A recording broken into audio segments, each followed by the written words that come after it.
নমস্কার, পানশিলা ঠাকুরবাড়ি থেকে বলছি। আমাদের এই ৭৫তম বৎসরের পুজো এবার হবে।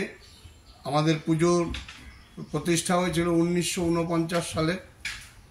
এই পানশিলা ঠাকুর গভর্নমেন্ট কলোনি তৈরি হওয়ার বছরই আমাদের পানশিলায় এই পুজো শুরু হয় এবং তখন থেকেই আমাদের এই পুজো হয়ে আসছে।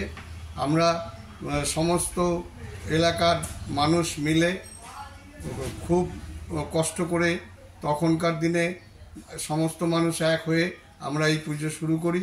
আজকে সেই পুজো যে মহিরুহু আকার ধারণ করেছে তার জন্য এলাকাবাসীরই সমস্ত কৃতিত্ব।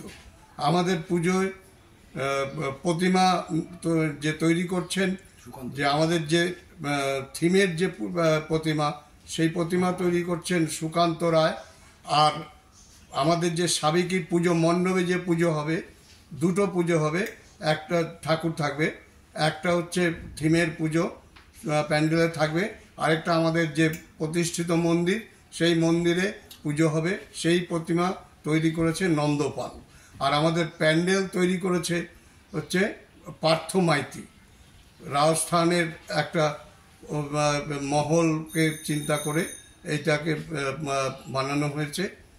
এই হচ্ছে আমাদের মোটামুটি বাকিটা আমার থেকেও বয়স জ্যেষ্ঠ আছে নারায়ণ গুহ, ওনার থেকে শুনলাম। আমাদের এই পুজোটা আমরা বিশালভাবে আয়োজন করছি এবং সকলের উপস্থিতি আমরা আশা করি এবং আপনাদের আসা যাওয়ার জন্য আমাদের ব্যবস্থা যে সোদপুর স্টেশন নামবেন, নেমে অটোতে এসে পানশিলা স্টপেজ নেমেই বললেন পানশিলা ঠাকুরবাড়ি। খড়দা স্টেশন থেকেও আপনি ওইভাবে এসে অটোতে করে এসে পানশিলা ঠাকুরবাড়ি বললেই সকলে দেখে দেবে। আর যদি বাসে আসেন ধর্মতলা থেকে বা বাস রুটে আপনি বাই ওয়ানে এসে পানশিলা পোস্ট অফিস 78/1 বাসে পানশিলা পোস্ট অফিস বললে আমরা আশা রাখবো আপনারা সকলে মিলে আমাদের এই পুজোর সেটাকে সাফল্যমণ্ডিত করে দিল। আমাদের স্বতঃস্ফূর্তিভাবে আমরা আপনাদের জন্য আয়োজন করছি এবং আপনারাও আমাদের সঙ্গে সেই আয়োজনের সম্মিলন।